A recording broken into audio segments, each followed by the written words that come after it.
My name is हाफिज़ मोहम्मद उमर हयात और आज हम जो है वो डिस्कस करेंगे ए प्रेजेंटेशन फाइल अबाउट सैनमार management system. So first of all we will click on F5 और press from beginning button in the slide show ribbon. ठीक है, इस पर हम क्लिक करते हैं अपनी एप्लीकेशन को रन करने के लिए. बिस्मिल्लाहिर्रहमानिर्रहीम. Sanmar Management System is the title of my application. I am student of Virtual University of Pakistan. Something about my project. ये जो प्रोजेक्ट है ये एक वेब बेस्ड एप्लीकेशन है जो कि 3 यूज़र्स के लिए मैंने बनाया है. एक है हमारा एडमिन और एक है हमारा मेंबरशिप यूज़र और एक है हमारा नॉन मेंबरशिप यूज़र. मेंबरशिप जो है वो कस्टमर हासिल कर सकता है हमारे एप्लीकेशन के साथ रजिस्ट्रेशन करवा के और बहुत कम फीस दे के उसकी रजिस्ट्रेशन हासिल कर सकता है. एडमिन हमारी एप्लीकेशन का जो है वो मेजर रोल है जो कि पूरी एप्लीकेशन को मैनेज कर रहा है. एडमिन जो है वो कैटेगरीज को मैनेज कर रहा है, कैटेगरीज के अंदर डिफरेंट मूवीज़ को मैनेज कर रहा है, मूवीज़ को एडिट अपडेट एंड डिलीट कर रहा है. और इसके अलावा जो है वो एडमिन जो है वो टिकट बुक्स भी कर रहा है और रिपोर्ट्स जनरेट भी कर रहा है और टिकट्स भी जनरेट कर रहा है. जबकि मेंबर यूज़र जो है वो हमारी एप्लीकेशन को यूज़ करते हुए अपनी सीट बुक करवा सकता है, अपनी मर्ज़ी की मूवी वो सर्च कर सकता है और सर्च करने के बाद उसकी सीट बुक करवा के तो जो है वो आगे जो है वो उसको टिकट भी जनरेट कर सकता है. और नॉन मेंबर यूज़र जो है वो हमारी एप्लीकेशन में मूवीज़ वगैरह देख सकता है और ऑफर्स जो हम दे रहे हैं वो देख सकता है. Vu process model. बाज़ वक़्त ऐसा होता है कि एक मॉडल जो है वो पूरी रिक्वायरमेंट्स फुलफिल नहीं करता तो हम एक से ज़्यादा मॉडल्स को इकट्ठे इस्तेमाल करते हैं. वीयू प्रोसेस मॉडल भी इसी किस्म की एक चीज़ है जिसमें हम वाटरफॉल मॉडल और स्पाइरल मॉडल का कम्बिनेशन इस्तेमाल कर रहे हैं.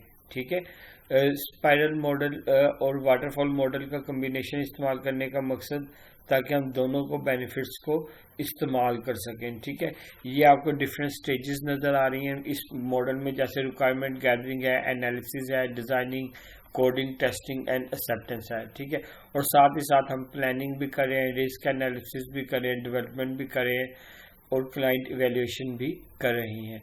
ठीक है, इस प्रोसेस मॉडल का सबसे बड़ा फ़ायदा ये है कि ये बिगनर्स के लिए जो बिल्कुल न्यू है उनमें उनके लिए बेहतरीन है और फोकस है, स्टेप बाय स्टेप अप्रोच है और फोकस आपके प्रोजेक्ट पे रहता है, इसलिए आप बेहतर चीज़ बना सकते हैं. Step by step document driven approach है. लेकिन इसका नुकसान क्या है कि क्लाइंट के पास ये सबसे एंड में जाती है एक्सेप्टेंस के लिए. ये देखें क्लाइंट इवैल्यूएशन जब कर हो रही है तो उस सूरत में जो है ये हमारी जो है प्रोजेक्ट अगर ठीक हमारी रिक्वायरमेंट्स के मुताबिक ना बनाओ तो फिर ये फेल हो सकता है. इसलिए जो है ये बहुत ज़्यादा इम्पोर्टेंट चीज़ है कि हम जो है वो क्लाइंट को इवेलुएट करें और अपना प्रोजेक्ट सही बनाते हैं हम फोकस करके. और क्लाइंट इवेल्यूएशन एंड में होती है. अगर क्लाइंट को वो पसंद ना आए तो वो जो है वो हमारे टाइम एंड रिसोर्सेज दोनों वेस्ट हो जाते हैं. ये इसका सबसे बड़ा ड्रॉबैक है कि एंड में क्लाइंट को मिलती है ये चीज़. जी, अब हम आते हैं यूज़ केस डायग्राम की तरफ. यूज़ केस डायग्राम में ये जो आपको बॉक्स नज़र आ रहा है इसको यूज़ केस इसको एप्लीकेशन बाउंड्री कहते हैं. ठीक है, इस एप्लीकेशन बाउंड्री के अंदर ये आपको डिफरेंट एलिप्स नज़र आ रहे हैं. ये एलिप्स साइंस जो हैं ये आपको बताते हैं कि ये जो है ये हमारा जो है वो क्या कहते हैं यूज़ केसेस हैं. ठीक है, हमारी एप्लीकेशन जो भी ये काम करेगी ना एप्लीकेशन के अंदर जो भी काम होगा वो ये एलिप्स में शो हो रहा है. ठीक है, अब इनको कौन इस्तेमाल कर सकता है? वो एडमिन है, नॉन मेंबर यूज़र है और मेंबरशिप यूज़र है. जैसे एडमिन जो है वो हमारी एप्लीकेशन को यूज़ करते हुए लॉगिन करवा सकता है, मूवीज़ को मैनेज कर सकता है, कैटेगरीज को मैनेज कर सकता है, टिकट्स को शोज़ को मैनेज कर सकते हैं, टिकट बुक्स करवा सकते हैं, रिपोर्ट जनरेट कर सकते हैं और प्रिंट रिपोर्ट कर सकते हैं. ये जो है ये हमारे एडमिन का काम है. ठीक है, जबकि नॉन मेंबरशिप यूजर जो है वो साइन अप करवा के मेंबरशिप हासिल कर सकता है। उससे पहले वो मूवीज को सर्च कर सकता है, शो कर सकता है और देख सकता है कि ये हमारी कैसी मूवीज हैं, क्या क्या चीजें हैं मूवीज, उनका शो टाइम देख सकता है, टिकट देख सकता है, इस तरह की चीजें वो देख सकता है। ठीक है, जबकि मेंबरशिप यूजर जो है वो साइन अप करवा के मेंबर बन जाएगा, रजिस्ट्रेशन करवा के, तो उसके बाद वो लॉगिन करेगा, अपनी प्रोफाइल देख सकता है, हिस्ट्री देख सकता है, मूवीज देख सकता है, वो सर्च कर सकता है। उसके बाद मूवीज को व्यू करने के लिए उसकी समरी वगैरह भी देख सकता है और जो है वो भी कर सकता है, टिकट बुक करवा सकता है और पेमेंट कर सकता है और टिकट जनरेट भी कर सकता है और प्रिंट करवा के लॉग आउट भी कर सकते हैं। ये सारे काम जो है ये मेंबरशिप यूजर करेगा। बिजनेस रूल्स एंड कैटलॉग में वही चीजें जो हमने पहले बताई हैं, जो अभी मैंने पीछे बताई हैं फंक्शनल रिक्वायरमेंट्स में कि एडमिन हमारा ये काम करेगा, मेंबरशिप यूजर ये करेगा, नॉन मेंबरशिप यूजर यही करेगा। ये सारी जो है ये क्या है, ये हमारी बिजनेस रूल्स एंड कैटलॉग्स हैं।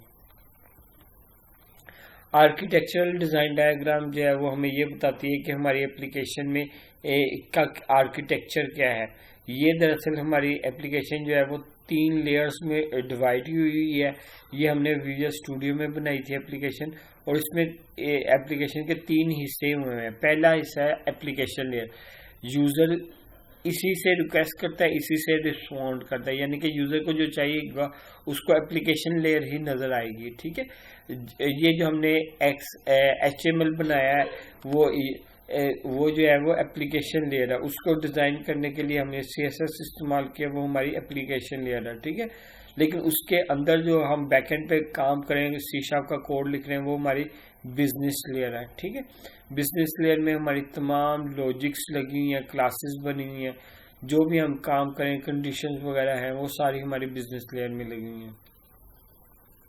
डाटा लेयर जो है वो हमारी तीसरी लेयर है। डाटा लेयर में जो है वो हमारे तमाम टेबल्स पड़े हुए हैं, उन टेबल्स के आपस में रिलेशनशिप्स हैं, और जो है उस डाटा को हम अपने डाटा को जो हमें चाहिए, बार बार चाहिए, वो हम इस डाटा लेयर के अंदर स्टोर करते हैं ताकि बाद में हम इसको अपनी मर्जी के मुताबिक इस्तेमाल कर सकें। ठीक है, तो ये इस तरह से हमारे 3 लेयर आर्किटेक्चर काम कर रहा है।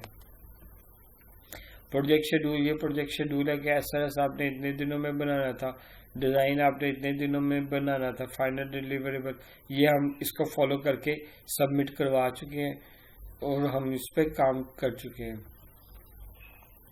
अब आते हैं एक बहुत ही इम्पोर्टेंट डायग्राम, इसको कहते हैं सीक्वेंस डायग्राम। जो सीक्वेंस डायग्राम है ना, सीक्वेंस डायग्राम में जो है वो देखें कि सीक्वेंस डायग्राम क्या होती है, पहले ये समझते हैं, उसके बाद फिर इसको डिस्कस मैं करता हूँ। सीक्वेंस डायग्राम जो है वो ऐसी डायग्राम होती है जिसके अंदर हम एक जो है वो यूज केस है उसको देखते हैं कि वो टाइम के लिहाज से कैसे काम करेगा और उसमें जो है वो क्या क्या चीज़ें होंगी और क्या क्या ऑब्जेक्ट्स इस्तेमाल होंगे। ठीक है, दोबारा बात सुन लें, सीक्वेंस डायग्राम एक ऐसी डायग्राम है जिसमें हम किसी एक यूज केस को या प्रोसेस को देखते हैं वो टाइम के लिहाज से कैसे काम करेगा और उस प्रोसेस के अंदर, उस यूज केस के अंदर कितने ऑब्जेक्ट्स इन्वॉल्व होंगे। ठीक है, तो अब आप इसके कंपोनेंट्स को देख लें पहले कि ये जो आपको ऊपर साइड नजर आ रहा है ये आपका ऑब्जेक्ट है। ठीक है, यूजर का ऑब्जेक्ट है, एक ऐप GUI का ऑब्जेक्ट है, यानी कि ये जो हमारी एप्लीकेशन है ना, वेब पेज है, ये उसका ऑब्जेक्ट है, और ये DBMS ये हमारे डेटाबेस का ऑब्जेक्ट है। 3 ऑब्जेक्ट हम इस यूज केस में इस्तेमाल करें। यूज केस का क्या नाम है, यूजर रजिस्ट्रेशन।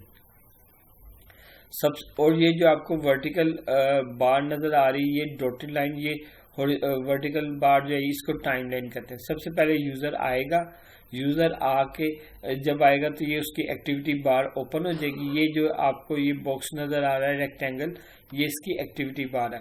यूजर आया, उसकी एक्टिविटी बार ओपन हुई, उसने क्या किया, सबसे पहले जो है वो GUI को ओपन किया, अपना यूज़र आईडी और पासवर्ड जो है वो एंटर किया, डेट ऑफ बर्थ वगैरह एंटर की, फोटो अपलोड की, यूज़र टाइप सेलेक्ट किया और सबमिट पर क्लिक किया। जैसे उसने सबमिट पर क्लिक किया तो फॉर्म से हमारा जो वेब फॉर्म है AppGui, इससे जो है वो डाटा हमारा सारा डाटाबेस में सेव होने के लिए गया और उसका रिस्पॉन्ड आया डन और यूज़र इज रजिस्टर्ड सक्सेसफुली। ठीक है, अब यहाँ पे ये देखें, ये एरो जो इधर को नज़र आ रहे हैं ये रिक्वेस्ट करें और इधर से जो नज़र आ रहे हैं ये रिस्पॉन्ड करें। ये सिंक्रोनस मैसेजिंग हो रही है। सिंक्रोनस मैसेज में ये होता है कि एक ऑब्जेक्ट जो है वो दूसरे ऑब्जेक्ट को रिक्वेस्ट करता है और वो दूसरा ऑब्जेक्ट उसको काम करने के बाद रिस्पॉन्ड करता है। जैसे यहाँ पे ये देखें, यहाँ पर आपने सबमिट पर क्लिक किया, सेव वाले जो है ना यहाँ से फिर इंफॉर्मेशन मैसेज जो है वो सेव गया, इस रिक्वेस्ट गई डेटाबेस में और डेटाबेस में डाटा सेव होने के बाद जो है वो डन का मैसेज डेटाबेस ने हमें सेंड कर दिया और वो उसके मुताबिक हमने फिर बता दिया। अब ये जो है ये लॉगिन की सीक्वेंस डायग्राम है। लॉगिन में अब ये देखें कितने ऑब्जेक्ट्स यूज हो रहे हैं, 1 2 3 और ये 4। ठीक है, यूज़र पैनल भी सबसे पहले यूज़र है उसने ओपन किया, ओपन करने के बाद यूज़र टाइप ऐड की, यूज़र आईडी एंटर किया, पासवर्ड एंटर किया, सबमिट पर क्लिक किया, उसकी ऑथेंटिकेशन हुई डेटाबेस से और उससे रिजल्ट आया ट्रू, यानी कि डेटाबेस में डाटा इसका पड़ा हुआ, ऑथेंटिकेशन ठीक है। तो फिर ये नेविगेट कर जाएगा होम पेज पे, यानी कि रीडायरेक्ट का फंक्शन होता है। रिस्पॉन्स क्लास का नाम है रिस्पॉन्स डॉट रीडायरेक्ट, तो रीडायरेक्ट का फंक्शन है जिसके जरिए हम कोड के जरिए एक पेज से दूसरे पेज में चले जाएंगे। अब यहाँ पे ये देखें, ये सिंगल एरो है और ये डबल एरो है। ये जो डबल एरो है ना, ये फुल एरो जो है इसको कहते हैं सिंक्रोनस मैसेज। ये आपने मैसेज सेंड किया, उसका रिस्पॉन्स आपका है। लेकिन यहाँ पे ये देखो सिंगल एरो है, सिंक्रोनस है, ये एसिंक्रोनस मैसेज है, ये इसको रिस्पॉन्ड नहीं करेगा बाद में। ये आपने बस उस पर नेविगेट कर गए तो अब इस पेज से आप दूसरे पेज में चले गए, यूज़र इस पेज को देख लेगा। इस तरह से आप इस पर लॉगिन पेज पे काम करते हैं। ये हमारी लॉजिकल मॉडल है या क्लास डायग्राम है। लॉजिकल मॉडल या क्लास डायग्राम क्या होती है, इसमें हमारे पास डिफरेंट किस्म के क्लासेस हैं जिनके आपस में रिलेशनशिप है। ठीक है, जिनको एसोसिएशन कहते हैं। उन जब हम डिफरेंट क्लासेस को रिलेशनशिप में शो करवाएं तो उसको जो है वो ग्राफिकली शो करवाएं तो उसको क्लास डायग्राम कहते हैं। ठीक है, तो सबसे पहले बात करते हैं रिलेशनशिप यानी एसोसिएशन जो है वो क्या होती है प्रोग्रामिंग में ना। ऊप का कॉन्सेप्ट है, ये मैं ऊप को लेके जा रहा हूँ। ऑब्जेक्ट ओरिएंटेड प्रोग्रामिंग में जो है ना डिफरेंट रिलेशनशिप होते हैं या एसोसिएशन होती है, उसको दो कैटेगरीज में डिवाइड किया गया है। पहली है क्लास एसोसिएशन और दूसरी है object association. Class association is only implemented in term of inheritance. Inheritance की सूरत में क्लास एसोसिएशन होगी, उसके अलावा बाकी सारी एसोसिएशन जो है वो ऑब्जेक्ट एसोसिएशन है। अब ऑब्जेक्ट एसोसिएशन की आगे से किस्में आती हैं। यहाँ पर इनहेरिटेंस आपको नजर नहीं आ रही, ठीक है, यहाँ पे इनहेरिटेंस नहीं हुई है, यहाँ पे डायरेक्ट आपकी ऑब्जेक्ट एसोसिएशन हुई है। ऑब्जेक्ट एसोसिएशन की 3 किस्में हैं, एक है एग्रीगेशन, एक है कंपोजिशन और एक है सिंपल एसोसिएशन। ठीक है, 3 किस्में हैं। ठीक है, ऑब्जेक्ट एसोसिएशन की पहली किस्म है सिंपल एसोसिएशन, उसको देखते हैं। अब यहाँ पे ये देखें, एक ऑब्जेक्ट जो है वो दूसरे ऑब्जेक्ट की सर्विसेज ले रहा है, उसको देख रहा है। जैसे ये एडमिन जो है वो मूवीज वॉच कर रहा है, मूवीज को मैनेज कर रहा है, जो है वो टिकट्स को देख रहा है, शोज को देख रहा है, ऑर्डर्स को देख रहा है। ये सारी जो है ये सिंपल एसोसिएशन है। ठीक है, और वन वे भी है। ये देखें, ये वाला ऑब्जेक्ट इस ऑब्जेक्ट को यूज कर रहा है। ठीक है, तो ये वन वे एसोसिएशन या सिंपल एसोसिएशन है। ठीक है, उसके बाद ये है कंपोजिशन। ये जो आपको ब्लैक डायमंड साइन नजर आ रहा है, इसको कंपोजिशन कहते हैं। कंपोजिशन में एक ऑब्जेक्ट जो है वो दूसरे ऑब्जेक्ट का हिस्सा बन जाता है ताकि उसको जो है वो आप यूज कर सके, इसको कहते हैं ऑब्जेक्ट एसोसिएशन। ठीक है, ऑब्जेक्ट एसोसिएशन में ये कंपोजिशन का रिलेशनशिप है जिसमें एक ऑब्जेक्ट दूसरे ऑब्जेक्ट का लाजमी हिस्सा बन गया है, अब ये उसके बगैर नहीं रह सकता, इसको कहते हैं ऑब्जेक्ट एसोसिएशन। मिसाल के तौर पे यहाँ पर ये जो कस्टमर आईडी है, ये मैनेजर आईडी है, ये मैनेज कर रहा है इस टिकट्स को, यूजर की रिजर्वेशंस को, यानी कि टिकट्स को, टिकट रिजर्वेशंस को, ठीक है। तो अब ये जो है मैनेजर ये इसको रिजर्व तो करवा रहा है ना, अगर मैनेजर नहीं होगा तो ये इसकी टिकट को रिजर्व नहीं करेगा कोई, ठीक है। तो इस तरह से ये हमारा लाजमी का पार्ट है। इस तरह से ऑर्डर्स को भी मैनेज कर रहा है मैनेजर, तो ये जो है ये भी इसमें भी मैनेजर लाजमी पार्ट है, तो इसलिए यहाँ पे भी ये कंपोजिट रिलेशनशिप है। अब जो है इसमें पिछले डायग्राम में मैंने एग्रीगेशन यूज नहीं किया, सिंपल एसोसिएशन यूज किया और कंपोजिशन यूज किया। अब आते हैं एंटिटी रिलेशनशिप डायग्राम पर। एंटिटी रिलेशनशिप डायग्राम में आप जो है ना वो देखते हैं डिफरेंट एंटिटीज की को और उनके दरम्यान में रिलेशनशिप को फाइंड करते हैं। एक चीज़ मैं आपको क्लियर करना चाहता हूँ, ये जो एंटिटी रिलेशनशिप डायग्राम है ये कॉन्सेप्चुअल डायग्राम है। डेटाबेस डिज़ाइन में जो है ना, जब आपने डिज़ाइन डॉक्यूमेंट बनाया था तो सबसे पहले आपने यही डायग्राम बनाई थी, एंटिटी रिलेशनशिप डायग्राम, ठीक है। इसमें हमारे पास डिफरेंट एंटिटीज़ हैं, ये एंटिटीज़ जो हैं वो आपस में रिलेट कर रही हैं। ये जो आपको डायमंड साइन नज़र आ रहा है यहाँ पे, इस ये जो है ये रिलेशनशिप को शो करता है। ये एक एंटिटी है रेक्टेंगल में जिसको एडमिन कहा गया, ठीक है, ये हमारी एडमिन की एंटिटी है। अब ये जो आपको ऊपर एलिप्स साइन नज़र आ रहे हैं ना, एलिप्स, ये सारे एलिप्स जो हैं ये इसके एट्रीब्यूट्स हैं, ठीक है। ये एडमिन है, एडमिन का कोई एड्रेस होगा, आईडी होगा, नेम, ईमेल, पासवर्ड, ये सारी चीज़ें एडमिन की होंगी। अब ये जो आईडी है ना, इसको हमने अंडरलाइन किया हुआ, ये उसका प्राइमरी एट्रीब्यूट है। प्राइमरी एट्रीब्यूट से मुराद ये है कि इस प्राइमरी एट्रीब्यूट के जरिए हम इसका डाटा यूनिकली एक्सेस कर सकते हैं, ठीक है। अब ये जो ये एक एंटिटी है, इसको दूसरी एंटिटी से जोड़ने के लिए यहाँ पर हमने रिलेशनशिप यूज किया। डायरेक्ट आप एक एंटिटी को दूसरी एंटिटी से नहीं जोड़ सकते, ठीक है। अब ये जब हमने एक एंटिटी को दूसरी एंटिटी से जोड़ा तो इनके दरम्यान में कोऑर्डिनैलिटी क्या है, वो है 1 to many। ये 1 लिखा हुआ है और यहाँ पे स्टैटिक का मतलब होता है मैनी, 1 to many, यानी कि एक एडमिन जो है वो बहुत से मेंबर्स को सुपरवाइज कर सकता है, शोज को सुपरवाइज कर रहा है, एडमिन ऑर्डर्स को सुपरवाइज कर रहा है और मूवीज को सुपरवाइज कर रहा है और टिकट्स को सुपरवाइज कर रहा है, ठीक है। जबकि मैनेजर जो है वो ऑर्डर करता है, कस्टमर का ऑर्डर लेता है, टिकट्स लेता है, रिजर्वेशंस लेता है, ये काम कर रहा है, ठीक है। इस तरह से ये काम हमारा हो रहा है, ठीक है। और मेंबरशिप यूजर जो है वो इसको यूज करेगा, ये मेंबर है, सॉरी मैनेजर नहीं मेंबर है, ठीक है। तो ये उसको यूज कर सकता है। इस तरह से ये जो है ये हमारे पास डिफरेंट एंटिटीज है, उनका आपस में रिलेशनशिप है। वो जो पहले हमने पीछे कॉन्सेप्चुअल डायग्राम अभी बनाई थी ना, ERD डायग्राम, उसको आपने टेबल्स में जब आपने कन्वर्ट किया तो वो आपकी फिजिकल डाटा को में कन्वर्ट किया तो वो आपका डाटाबेस डायग्राम बन गई। फिजिकल में हमने कैसे कन्वर्ट किया, फिजिकल में हमने उनके टेबल्स बनाए और टेबल्स में आपस में रिलेशनशिप बना दी। जब हमने टेबल्स में रिलेशनशिप बना दिए तो ये हमारी रिलेशनल डाटाबेस बन गई। इसमें देखें डिफरेंट यूजर्स हैं और वो जो है वो डिफरेंट टेबल्स हैं, उनके आपस में रिलेशनशिप बने हुए हैं। जैसे ये देखो, ये आपको की नज़र आ रही, ये प्राइमरी की है। एक टेबल की प्राइमरी की दूसरे टेबल में जब इस्तेमाल होती है तो उसको फॉरेन की कहते हैं। जैसे ये एक एडमिन है और ये मैनेज कर रहा है, अप्रूव कर रहा है शोज को, ठीक है, शो टाइम्स को, तो इसका मतलब ये एक यूजर जो है ये बहुत ज़्यादा शोज को मैनेज कर सकता है, अप्रूव कर सकता है, इसलिए ये 1 to many का रिलेशनशिप है, ठीक है। अगर एक टेबल की एंटिटी दूसरे टेबल में ज़्यादा दफ़ा इस्तेमाल हो तो वो मैनी का रिलेशनशिप होता है। जैसे यहाँ पे ये अप्रूव्ड बाय एडमिन, ये एक हर जगह पे अप्रूव करेगा ना हर शो को, तो शोज भी ज़्यादा हो सकते हैं, तो ये 1 to many का रिलेशनशिप है। इसी तरह से ये सारे 1 to many के रिलेशनशिप हम शो कर रहे हैं। मेंबर यूज़र 1 to 1 का रिलेशनशिप भी हो सकता है, मैनी टू मैनी का रिलेशनशिप भी हो सकता है।